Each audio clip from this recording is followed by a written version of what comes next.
예. 자, 윤석열 대통령이 올 초 신년 인터뷰에서 그 중대 선거구제 얘기를 했습니다. 그러면 정치권이 지금 이제 선거구제 개편 얘기를 본격화하고 있는 상황이긴 한데요. 근데 이 선거구제랑 우리 국민들과 무슨 상관이 있을까?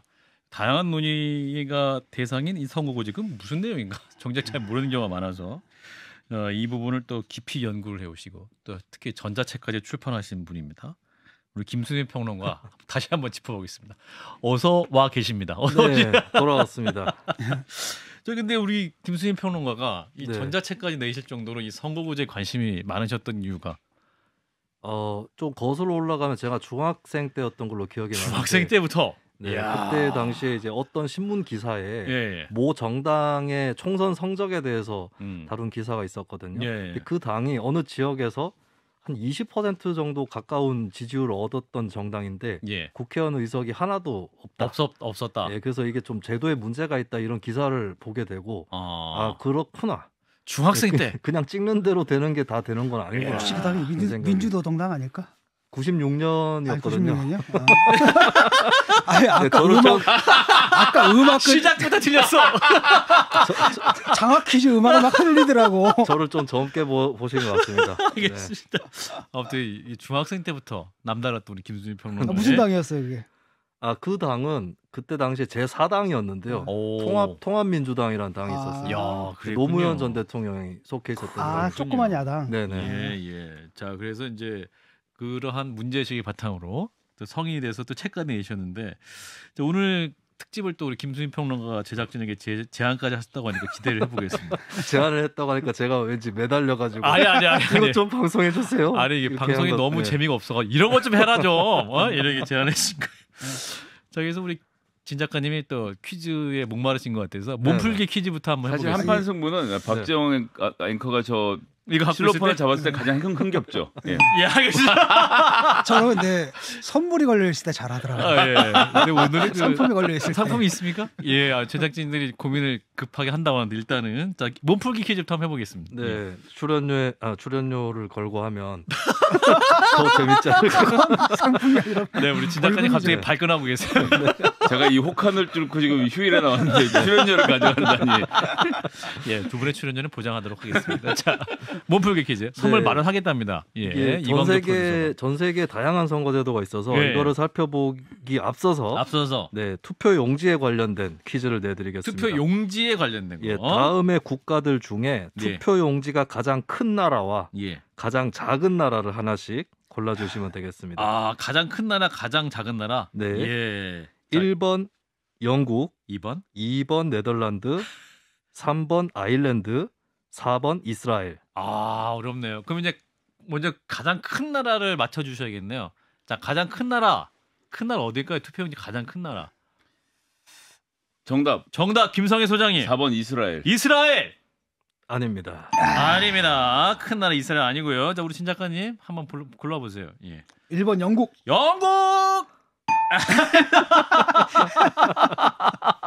자, 그럼 두 개밖에 안 남았는데, 자, 우리 김 소장님. 뭐 맞추는 게 의미가 있습니까? 전 이스라엘이라고 생각한 게 이스라엘이 그 정당 투표를 하니까 이 명부를 다 적나 싶어갖고 그랬는데 아니라면 네덜란드. 큰 나라? 예, 맞습니다. 큰 나라. 예. 야, 네덜란드가 커요. 자, 얼마나 큰지 한번 화면을 한번 보여주세요. 자, 얼마나 큰지. 네덜란드 투표용지가 이거 아니고, 이거 영국 투표용지고, 요게 네, 사람 두 사람이 들고 있는 사진이 나가고 있는데요. 예, 요거는 네덜란드 투표용지. 투표용지. 이렇게 많아요. 네덜란드가 150명 국회의원을 전국 단일 선거구에서 정당도 투표를 하고 후보도 투표를 하는. 그러니까 정당 투표만 하면 좀 작아질 텐데 후보들 이름까지 다 올라와 있어요. 그러다 보니까 네덜란드 투표용지가 저거는 어디서 책상에 펼쳐놓고 이렇게 투표하시는 거예요? 야, 굉장하네요. 가장 큰 투표용지가 네덜란드에서 나오게 됐습니다. 저거 찾아서 찍는 것도 힘들겠다. 이왕님 본 김에 다 보도록 하죠. 다음 건 뭐예요? 요게 이스라엘이군요. 이거까지 다 퀴즈로 냈던 건데. 예, 요게 이제 제일 작은 건가 보다. 제일 작은 게 이스라엘 투표용지가 가장 작은 이유는 이스라엘도 전국 단일 선거구라는 거는 네덜란드와 같습니다. 근데 다만 이스라엘은 정당에만 지지를 하게 돼 있고요. 그리고 정당에 기표를 하는 제도가 아니라 정당별로 투표용지를 작은 투표용지를 다 놔둡니다. 아. 그래서 그 중에 내가 지지하는 정당이 있으면 그거 한 장만 뽑아서 집어넣는 봉투에 넣어서 풀칠을 해서 집어넣는. 그러다 보니까 이스라엘 투표용지가 가장 작습니다.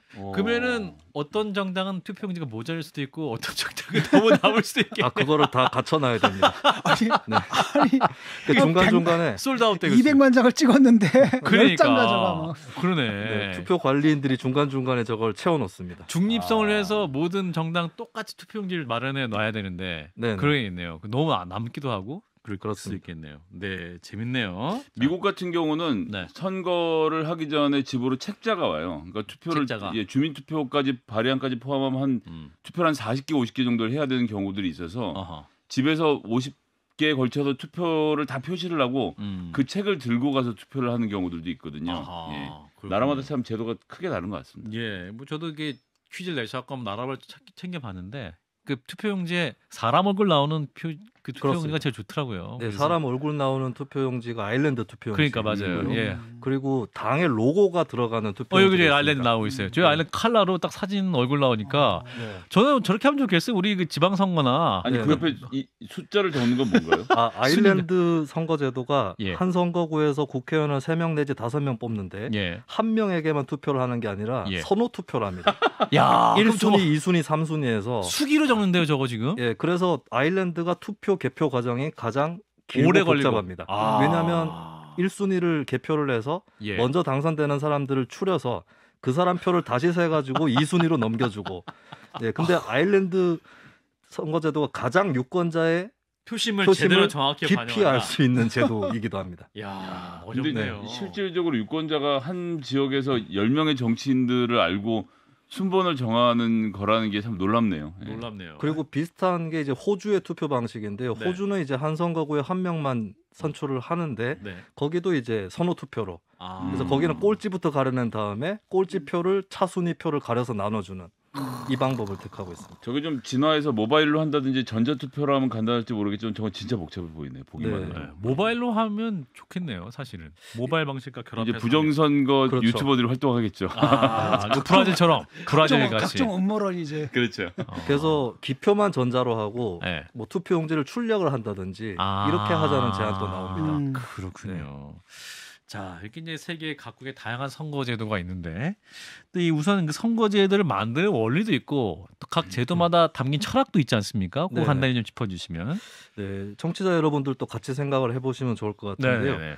크게 두 부류로 선거제도를 나눌 수 있는데 여기에 어떤 기준이 적용되느냐, 의회를 어떻게 구성하는 게 좋은가, 해서 지역 대표들의 모임으로 구성을 하자라는 생각이 있고, 그다음 국가 차원에서 성향별로 대표들을 모아놓자라는 생각이 있을 수 있습니다. 이념별로 보수나 진보냐, 혹은 뭐 다양한 환경이냐든지. 네, 그렇습니다.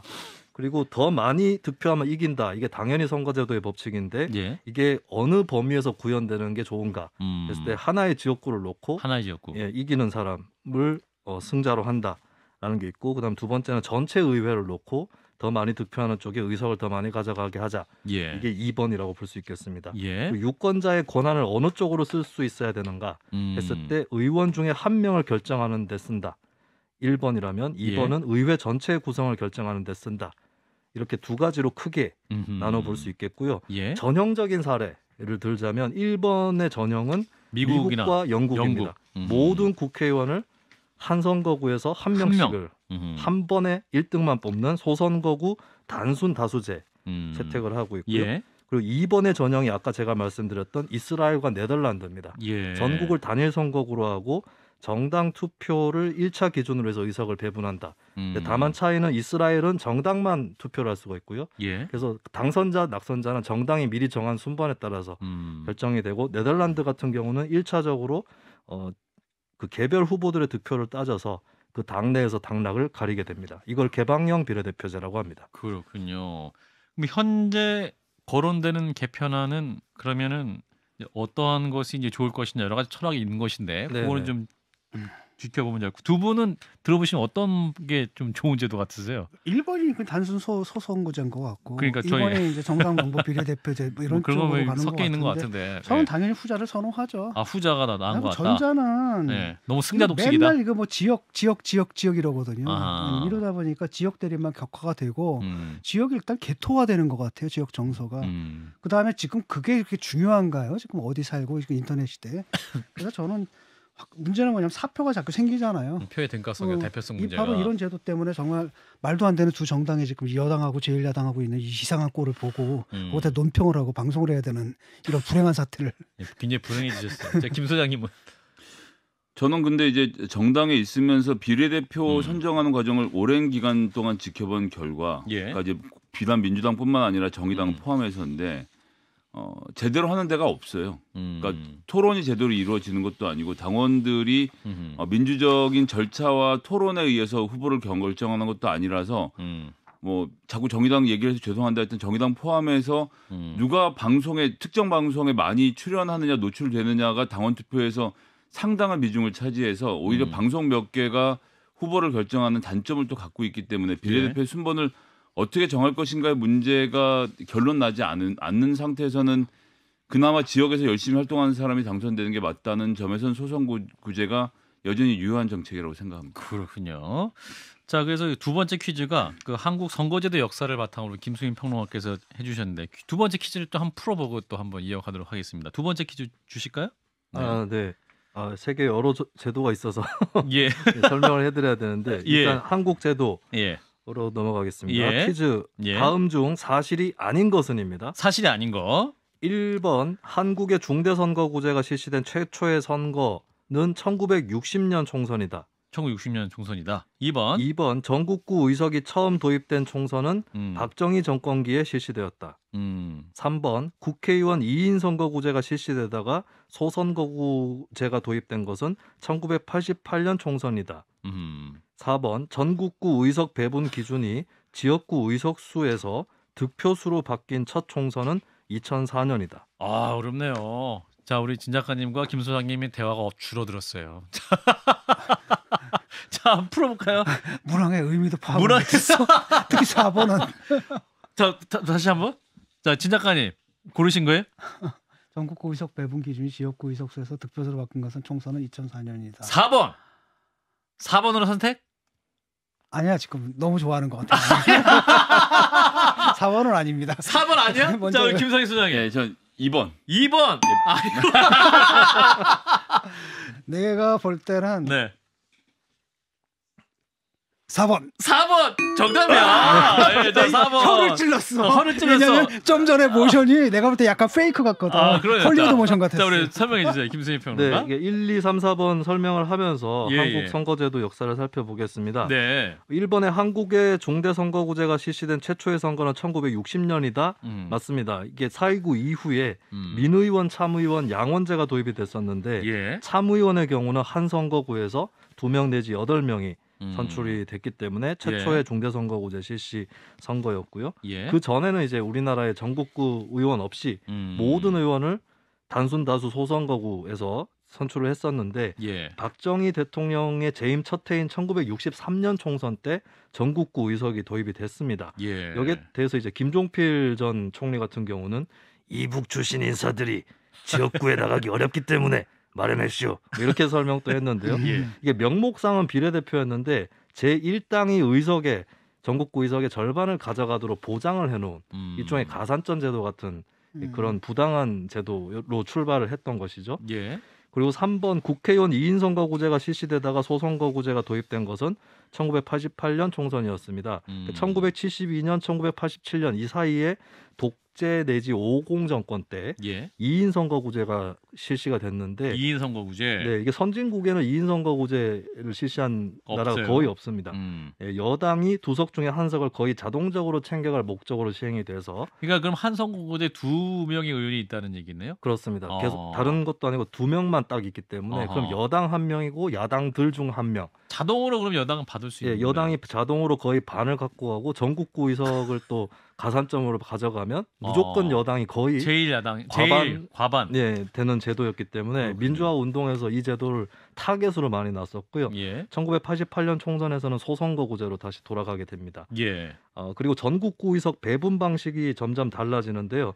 1992년 총선에 들어서서 지역구 의석에 비례해서 가져가도록 하다가 1996년 총선에서 처음으로 의석수가 아니라 득표수에 따라서 가져가는 제도로 바뀌게 되는데 근데 이 제도도 지역구에 출마한 당이 없는 경우는 그 당을 그 지역구 유권자가 지지할 수 없기 때문에 정당 투표를 따로 도입해야 된다. 헌법재판소 결정에 따라서 총선에서는 2004년부터 정당 투표를 더 해서 전국구 의석을 배분을 하게 됩니다. 그렇군요. 네, 이 선거제 역사를 이렇게 또 간단하게 명확하게 정리하기 쉽지 않은데 김수희 평론가 수고하셨고요. 자, 세 번째 퀴즈를 또 준비하셨어요. 네. 현재 나와 있는 선거법 개정안에 대한 문제를 준비하셨습니다. 네. 주실까요? 다음 중 방금 제가 2004년에 유권자 한 명이 투표용지 2장을 쓴다고 말씀을 드렸죠. 그런데 유권자가 투표용지를 한 장 사용하도록 선거제도를 제안한 국회의원이 있습니다. 한 장? 그 사람은 누구인가? 자, 누구일까요? 현직 의원이에요. 자, 1번 국민의힘 전주혜 의원, 2번 더불어민주당 김두관 의원, 3번 더불어민주당 박주민 의원, 4번 정의당 이은주 의원. 아, 네, 현직 의원들이에요. 자, 아니 한 장을 쓴다는 것은 취지가 뭐예요? 답을 들어봐야 합니다. 빨리 질문을 할 권리가 없어요. 문제 푸세요 빨리. 학생이 빨리 시험 보는 학생이 말이죠. 자, 김 소장님. 4번 정의당 이은주 의원. 4번 정의당 이은주 의원 아닙니다. 자, 진 작가님. 3번 더불어민주당 박주민 의원. 박주민 의원 정답. 야, 우리 진 작가님 올해 감이 좋아요. 야, 막 답을 그냥 막 짓고 있어요. 자, 우리 설명해 주실까요? 아니, 저는 진중권 작가님 교수님이 왜 3번을 찍으셨는지가 궁금해서. 자, 왜 찍으셨어요 3번? 아니, 박주민 의원이 뭔가를 냈던 것 같아요. 뉴스를 들었거든. 이분들이 다 내신 분들이에요. 네 분이 다 뭔가를 내신 분들이야. 뭔가 근데 독특한 걸 냈고 내 독특한 기억에 건 남아있어요. 네. 설명해 주시죠. 네, 그러면 순서대로 국민의힘 전주혜 의원이 낸 법안은 이걸 이제 병립형 비례대표라고 하는데요. 병립형. 정해져 있는 비례대표 의석 그것만 정당 지지율에 맞게 배분하는. 그러니까 예전에 한국이 오랫동안 채택했던 그 선거제도인 거죠. 비슷한 선거제도는 이제 일본, 이탈리아에서 채택을 하고 있는데 그 제도로 돌아가자. 그런데 이제 정당 투표는 그대로 유지가 되는 거기 때문에 투표용지를 2장을 쓰게 됩니다. 지역구 플러스 정당 투표. 그렇습니다. 그리고 김두관 민주당 의원의 안은 기존에 뽑던 비례대표를 권역별로 6개 권역으로 나눠서 그렇습니다.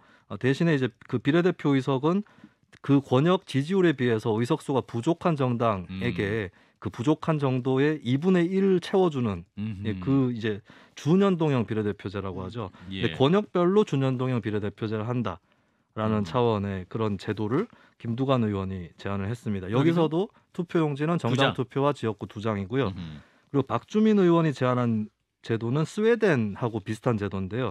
대선거구인데 거기에다 자기 지지 후보와 정당을 동시에 기표를 합니다. 그렇게 해서 지지 정당은 정당별 의석수 할당에 쓰이는 거고 이제 후보별 득표는 당에 주어진 의석에 따라서 당락을 가를 때 쓰이는. 그러니까 제가 아까 말씀드렸던 스웨덴이나 네덜란드 쪽에서 쓰이는 방식이기 때문에 이 방식에서는 그냥 지지 정당과 후보를 동시에 기표하기 때문에 투표용지를 한 장만 쓰게 됩니다. 그래서 한 장만 한다. 네. 자, 그리고 이제 대선거구 개방형 비례제 방금 설명한 박주민 의원 안이 OECD 국가 대다수에서 실시되고 있는 안입니다. 그렇군요. 그리고 정의당 이은주 의원의 안은 의원 수를 360명으로 일단 늘리고 그중에 3분의 1을 비례대표로 해서 이 비례대표의 모든 의석을 지지율에 비해 지역구 의석수가 적은 정당에게 배분하는 연동형 비례대표제 방식, 그러니까 뉴질랜드, 독일 방식하고 비슷한 선거고요. 여기서도 지역구와 정당 투표는 둘 다 하기 때문에 투표용지가 2장이 쓰이게 됩니다.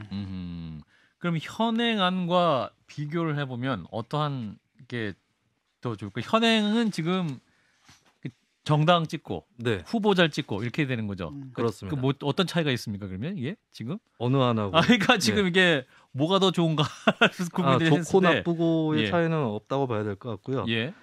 이제 병립형 비례대표 같은 경우는 이제 정해져 있는 의석만 비례대표로 배분을 한 거기 때문에 어느 정도는 뭐 소수 정당의 생존 이런 것들은 보장을 해주지만 궁극적으로 이제 다당제보다 양당제 쪽으로 지향을 하는 그런 방안이라고 볼 수가 있겠습니다. 그리고 김두관 의원 안은 비례대표 배분 방식은 다당제 쪽에 가까운데요. 근데 대신 그 전국구로 돼 있던 비례대표를 쪼개기 때문에 그러니까 상식적으로 의석수가 줄어들수록 소수 정당이나 다양성 이렇게 돌아가는 의석수도 줄어들기 때문에 이 부분은 이제 양면성이 있다 이렇게 봐야 될 것 같습니다. 예. 그러니까 지금 뭐 이게 뭐든 아니든 이게 통과가 되려면 기존 의원들의 기득권을 이제 파괴하거나 혹은 최소한 유지하는 방향에서 뭔가 좀 개혁을 할 수 있는 것 같은데 요 4개 제도 중에 그러면 현재의 기존 틀, 그러니까 지역구 의원들의 어떤 기득권을 최소한으로 하면서 이게 좀 개혁할 수 있는 방안은 어떤 겁니까? 1, 2, 3, 4번 안 중에? 어렵나요? 이거 너무 어렵나요? 네, 그걸 바로 하기는 어렵다. 하기는 어려울 것 같고 그렇군요. 그러니까 어떤 지역구에 있느냐에 따라서 그게 달라질 수 있겠네요. 일단 달라질 수 있는 부분이 일단 유리한 지역이다. 우리 당에게 유리한 지역이다 싶은 그 지역에서 활동하는 의원한테는 아무래도 소선거구 쪽이 유리하겠고요. 그리고 불리한 지역 쪽에서는 좀 더 많이 뽑을수록 중대선거구일수록 유리하다고 생각을 하게 될 겁니다. 예. 자, 두 분은 들으시고 어떤 안이 좀 현실적으로 더 좋겠다. 어떤 민주주의의 표의 등가성, 대표성 문제를 해결할 수 있는 방안이다 생각하지. 예를 들어서 박주민 의원의 안이 이제 듣기에는 괜찮은데 뭐 이게 지역마다 달라지겠습니다만 논산을 예로 들면 논산 주변이 전부 다 하나의 지역구로 묶이는 거잖아요. 그럼 논산, 금산 포함해서 아산 뭐 이런 동네들이 다 합쳐질 텐데 그럼 인구 밀도가 가장 높은 동네를 고향으로 둔 사람이 나오면 당선될 확률이 높아집니다. 그러니까 지금 같은 경우는 논산, 금산의 지역구를 김종민 의원이 지금 하고 있는데 예를 들어서 이런 경우에 이제 대선거구제로 바뀌어서 충청남도에서 10명을 뽑는데 출마를 한다면 김종민 의원은 앞으로 10선 보장이죠. 왜냐하면 논산이 고향이고 인지도가 높으니까 현역 의원들에게 절대적으로 유리한 제도라는 점에서 이러려면 정당이 공천을 잘 해야 되는데 혹은 지금 이제 그 공천마저도 지금 박주민 의원 안대로 하면 각각 개인이 알아서 투표하는 건데 논산이 고향이고 아는 사람 찍어주면 제가 김종민 의원을 타겟으로 드리는 말씀이 아니라 여기 방송에 나오시는 분이니까 이제 그런 분들이 유리한 제도라고 말씀을 드리는 거고 저는 그런 점에서 현행 제도에서 많이 바꾸진 않지만 비례의 지역 대표성을 좀 살릴 수 있는 김두관 의원 안 똑같진 않은데 김두관 의원의 말처럼 전국을 권역으로 나누고 비례 권역마다 표를 주는데 저는 비례 권역은 인구의 등가성을 맞추지 말고 그냥 6개로 나눴으면 6개마다 한 10석이면 10석 이런 식으로 줘서 약간 상원의 느낌을 포함해서 지역을 보장해 준 형태로 하는 게 좋지 않겠냐라는 생각은 갖고 있습니다. 진 작가님. 어렵죠? 약간 어려운 부분이고 지금 가장 큰 문제는 뭐냐면 일단은 그 소선구제 있지 않습니까? 이것은 그 의원들이 지금 반대를 하기 때문에 바꾸기가 좀 힘들다라는 바꾸기가 힘들다라는 그 전제 조건이 있겠고 이 사람들이 사실 법을 만드는 사람들인데 이 사람들한테 맡겨놨거든요. 그렇죠. 그러니까 논리적으로 사실 이게 먹통 상태예요. 그래서 어려움이 있겠다. 그래서 비례대표를 갖다 좀 확대하는 것 정도인데 그러려면 그 의원 수를 늘려야 되는데 그건 국민들이 싫어하고 그러니까 국민들이 다당제 얘기하면서 실제로는 알겠습니다. 자, 김수진 평론가 20초, 10초. 좀 너무 시간이 없네요. 마무리 어떤 제도가 좀 좋을지 개편안에 대해서 제가 뭐 그 제도를 알려드리려고 나온 건 아니었고요. 그래서 사실 이제 외국의 선거제도 변경 역사를 보면 어떤 새로운 정치 세력이 출현함에 따라서 기성 정당이 자발적으로 선택하는 경우가 많았었다. 한국에 빠져 있는 게 있다면 그게 아닐까라는 생각이 듭니다. 아쉽습니다. 여기까지 하겠습니다. 김수진 평론가 고맙습니다. 감사합니다. 좋아요, 구독, 알림 설정.